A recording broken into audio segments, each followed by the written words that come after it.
Dan ciri pertama kebaikan yang menjadi nilai kebaikan di mata Allah dan Rasulnya ternyata bukan meningkatnya harta. Perhatikan ya, bukan meningkatnya harta, bukan bertambahnya kedudukan, Pak. Tapi ciri pertamanya disebutkan oleh Nabi, "May yuridillahu bihi khaira yufaqihuhu fiddin." Siapa yang diinginkan oleh Allah untuk berubah menjadi orang yang lebih baik dalam pandangan Allah dan Rasulnya, ciri pertamanya yufaqihuhu fiddin, maka Allah akan pahamkan dia mengenai urusan agamanya. Allah akan berikan dorongan, dimotivasi agar dia mau belajar tentang urusan agamanya. Subhanallah. Jadi, kalau misalnya antum ini para ayah ya, bisa bertambah harta, itu belum tentu baik kalau kita jauh dari Allah. Bertambah meningkat kedudukan, ibu punya suami ya, promosi jabatan suaminya, meningkat kedudukannya, tapi semakin jauh dari Allah. Salatnya tertinggalkan, tidak konsisten lagi ibadahnya, baik ya, Jumatnya jadi terlambat, itu belum tentu tanda kebaikan. Tapi ketika Allah menginginkan seorang jadi baik, dipahamkan dia mengenai urusan agamanya. Dia paham yang halal dan yang haram. Dia mengerti yang sunnah dengan yang bid'ah. Dia mengerti apa yang harus dikerjakan, apa yang harus ditinggalkan. Dengan itu dia tinggalkan yang haram, dia kerjakan yang baik. Orang seperti ini kata Allah, sekalipun dia meninggalkan yang menguntungkan dalam urusan dunia, antum bekerja ada hal banyak ribanya, mendapatkan pekerjaan lain, pindah. Dengan pekerjaan itu lebih dekat dengan Allah, maka Allah akan berikan janjinya. Diganti oleh Allah dengan yang lebih baik lagi. Ya. Bahkan kalau berhijrah, betul-betul kuat niatnya, subhanallah. Bapak misalnya Pak punya pekerjaan ya, di kantor gajinya misalnya sebulan 10 juta, tapi sholatnya terlambat. Dengan sebulan gajinya 1 juta, tapi sholatnya lancar. Pilih yang mana? Saya tahu akan pilih 10 juta sholat lancar gitu ya. Cuma dua aja pilihannya. Baik ya. Orang yang masih belum ada pancaran rahmat Allah, dia akan kejar dunia 10 juta, yang penting masih bisa sholat. Ya? Tapi orang-orang yang mendapatkan bimbingan Allah, subhanallah, dia pindah hijrah. Perhatikan ketika dia berhijrah, diberikan jaminan oleh Allah surah keempat, An-Nisa ayat yang ke-100. Wa may yuhajir fi sabilillah yajid lahu fil ardi muraghaman katsira wasa'ah.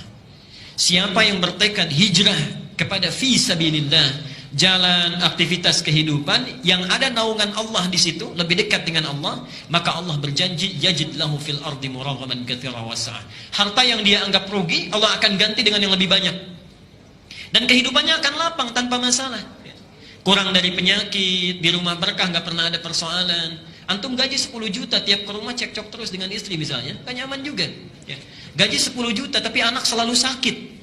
Ya, kemudian cuci darah dan sebagainya, nggak nyaman juga ya. Tapi Allah bebaskan dari segala hal yang bisa mengurangi dalam kenikmatan hidup kita. Nah, yang terakhir, ini sebagai motivasi juga, tidak cukup sampai di situ, itu baru dunia. Baru dunia. Jadi bayangkan, menuntut ilmu itu, ketika kita jalani dengan baik, kata Rasulullah, ini pertanda kebaikan. Yang kedua itu baru dunia. Lihat akhiratnya, lihat akhiratnya. Langsung disebutkan di 4 kitab hadis utama. Al-Bukhari kita temukan, baik ya, di Adabul Mufrad, nomor hadis 746. Muslim kita temukan, Sahih Muslim, nomor hadis 1389. Di At-Tirmidzi, Al-Jami' As-Sahih ya, Al-Jami' As-Sahih atau Sunan At-Tirmidzi, nomor hadis 2682. Dan yang terakhir di Ibnu Majah, ini yang paling lengkap, nomor hadis 219. Perhatikan kalimatnya. Man salaka tariqan yaltamisu fihi ilman sahhalallahu lahu tariqan ilal jannah. Subhanallah. Siapa yang menyiapkan dirinya, berangkat dari tempat dia tinggal, menuju satu tempat untuk belajar dari sebagian tuntunan agamanya, sekalipun hanya sedikit saja, maka Allah akan ringankan, mudahkan langkahnya menuju surga. Sahhalallahu lahu tariqan ilal jannah.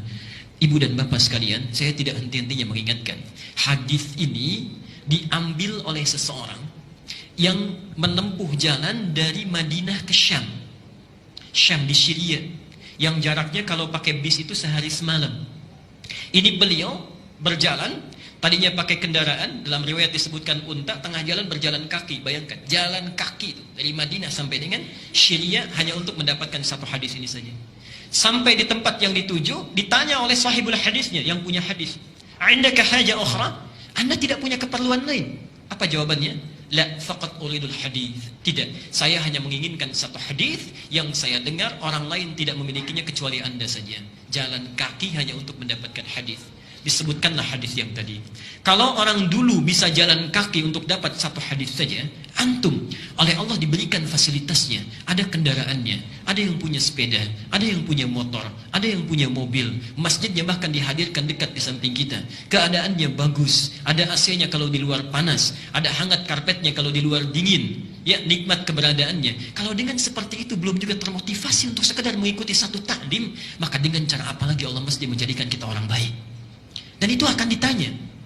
Saat antum punya rumah tetangga, jalan kaki ke sini, antum punya mobil, punya motor tidak digunakan, padahal bisa saat itu dilakukan, satu saat akan ditanya. Satu saat akan ditanya. Semoga Allah memberikan kebaikan kepada kita, dan semoga hari ini adalah hari yang dijadikan oleh Allah sebagai amal soleh kita, yang disaksikan oleh Allah dan para malaikatnya.